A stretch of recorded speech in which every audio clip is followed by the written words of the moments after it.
Hai, selamat petang. Saya Kenny dari Hartanah. Adakah anda nak ceburi bidang hartanah tapi terasa keliru? Banyak jenis ejen di luar sana. Ada ejen yang buat projek, ejen buat subsale, ejen yang hanya buat kedai saja, ejen buat lelong, ejen buat tanah saja atau industri. Adakah anda keliru? Banyak ejen apa nak buat. Sebenarnya, kalau anda teliti industri ini, hanya ada dua jenis ejen saja. Okey? Sebab transaksi hanya ada melibatkan dua pihak saja. Contohnya, saya beri transaksi yang pertama, jual beli. Penjual, pembeli, dua pihak. Okey? Penyewa dengan tuan rumah. Sewa untuk sewa. Penyewa dengan tuan rumah. Okey? Dua pihak saja.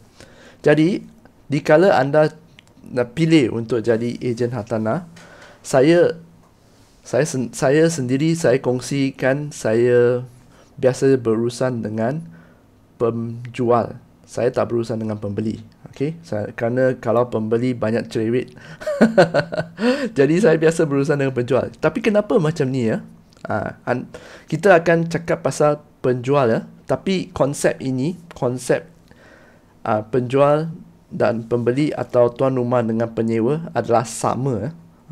Saya ada di bahagian penjual dan penyewa. Tuan rumah. Okey. Kenapa saya buat demikian? Saya dah lalui industri ni lebih kurang dah bertahun lah sebenarnya. Gagal balik. Okey.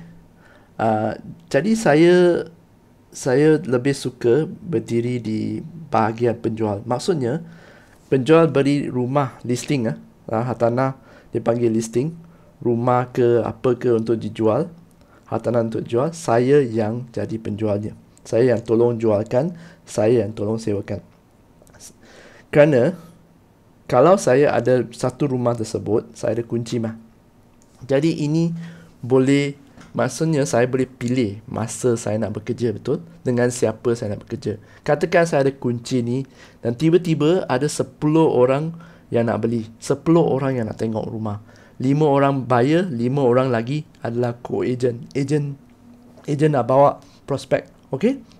Jadi saya yang tetapkan masa bila mereka kena datang, dan mereka perlu uruskan masa mereka untuk sesuaikan dengan masa saya. Sebab saya kena berurusan dengan tuan rumah. Tuan rumah seorang saja. Okey? Saya tak payah berurusan dengan 10 pembeli. Jadi itu memberi saya lebih banyak kawalan atas masa lah. 5 pembeli saya uruskan, 5 ejen saya uruskan. Tengok siapa yang letak booking dulu. Okey? Jadi ini adalah sama seperti sewa juga. Saya juga di bahagian tuan rumah. Katakan hari ini saya dapat satu listing sewa dia memang berharga berpatutan, rumah cantik. Saya yang akan sesuai set masa dan tarikh untuk siapa nak sewa, you datang pada masa ini ke masa ini. Itu saya ada. Lepas tu saya dah tak ada dah. Okey? Jadi ini memberi saya lebih kawalan ke atas masa saya sendiri. Saya tak ikut macam lembu terikut je masa penyewa. Bila penyewa kata, oh malam ni boleh tengok, saya ikut malam ni boleh tengok. Oh pembeli kata, oh malam ni nak tengok, oh saya ikut. Tak ada. Saya tak perlu buat macam tu. Okey? Itu adalah kenapa saya sekarang dalam bisnes hartanah, saya berurusan dengan penjual atau tuan rumah saja untuk sewa. Ya. Bila anda baru masuk baru ceburi bidang ini, tolong jangan pilih bulu. Okey? Anda buat semua yang anda kena buat. Yang paling senang adalah pergi cari owner yang nak jual atau sewa rumah. Itu paling senang. Kadang-kadang akan ada kawan-kawan ke atau keluarga ke yang akan tanya, boleh tolong carikan rumah bajet ini, area ni. Buat semua. Sebab saya kenal ada ejen pembeli yang sangat baik. Mereka sangat-sangat pakar dalam kerja mereka.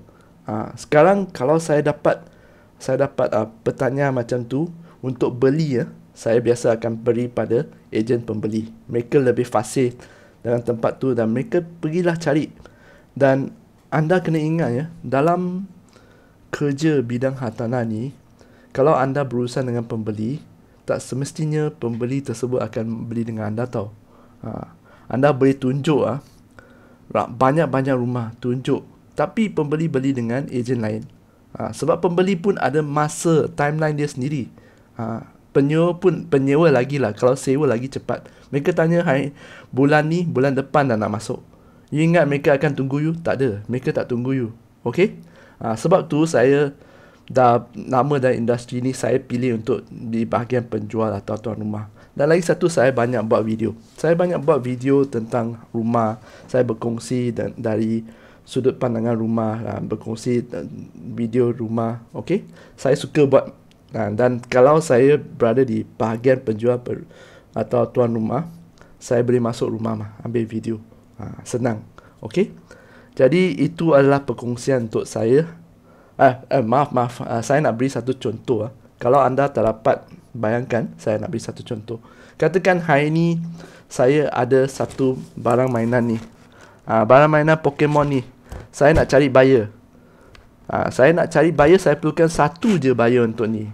Mungkin ada 10 buyer yang datang, tapi yang satu tu bayar, dah habis lah. Saya dah boleh jual mainan ni, betul? Tapi kalau saya ada 10 orang yang nak mainan yang berbeza, adakah anda rasa lebih senang saya cari 10 mainan yang berbeza untuk 10 orang, atau saya cari satu je buyer untuk mainan ni? Mestinya satu buyer untuk mainan ni, betul? Itulah konsep ejen penjual dengan ejen pembeli. Dan saya dalam bisnes hartanah kini, saya berurusan banyak dengan penjual dan tuan rumah. Okey? Saya Kenny dari Hikayat Hartanah. Kita jumpa lagi di video yang akan datang.